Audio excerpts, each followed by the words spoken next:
Fenomena kasus kekejaman terhadap hewan, khususnya hewan jalanan kian marak terjadi.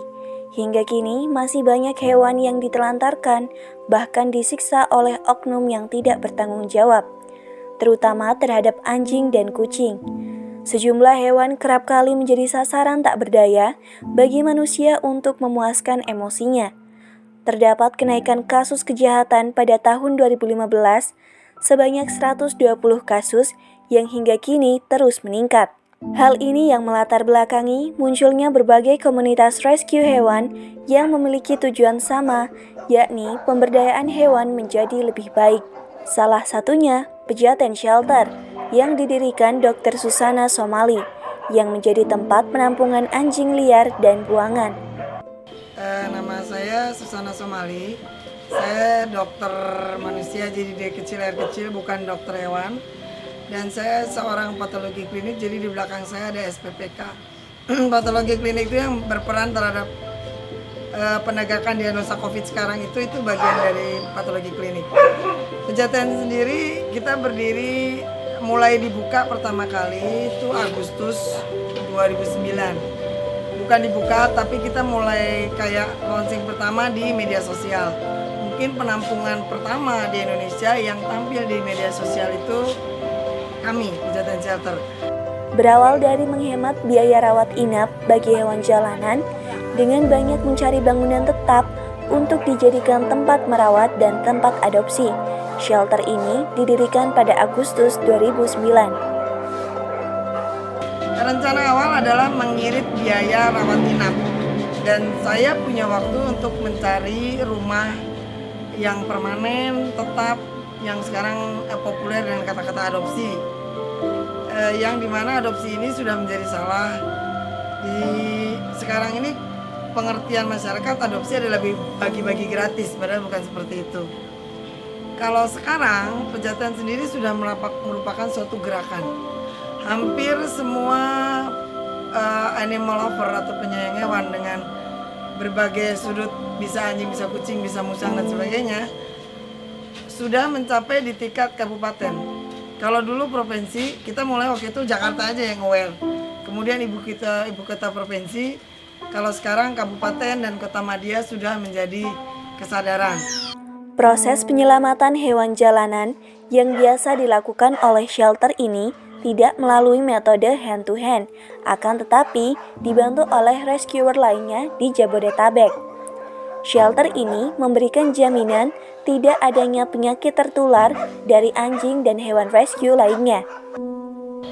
Di sini saya harus menjamin tidak ada nosokomial.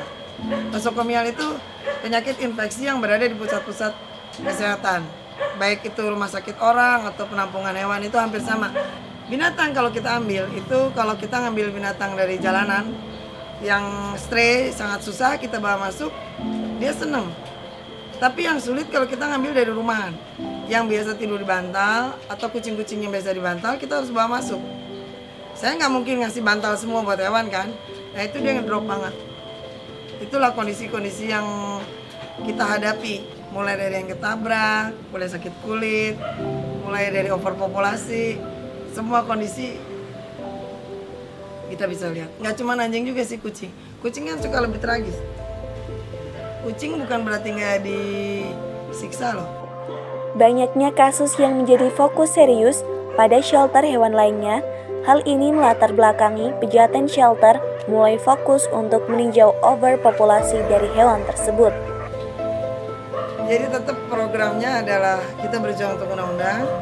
Saya melakukan kontrol populasi dengan sterilisasi, mencari adopter secara pelan-pelan, itu tetap.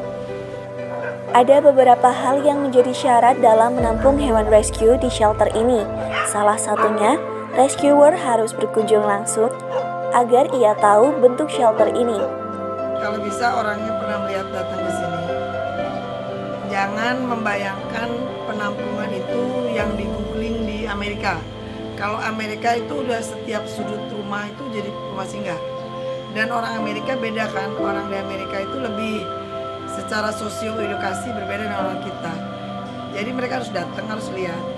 Karena saya memulai gerakan ini kan seperti pendahulu agak sulit buat saya. Tolong lihat dulu, saya vaksin di rumah baik kucing, anjing atau Kalau monyet nggak ada yang spesifik vaksinnya.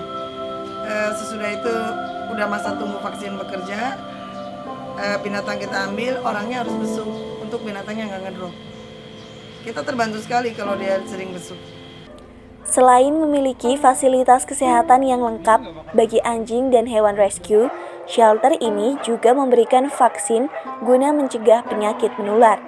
Dinas banyak bantu saya terutama dari segi penyediaan vaksin rabies.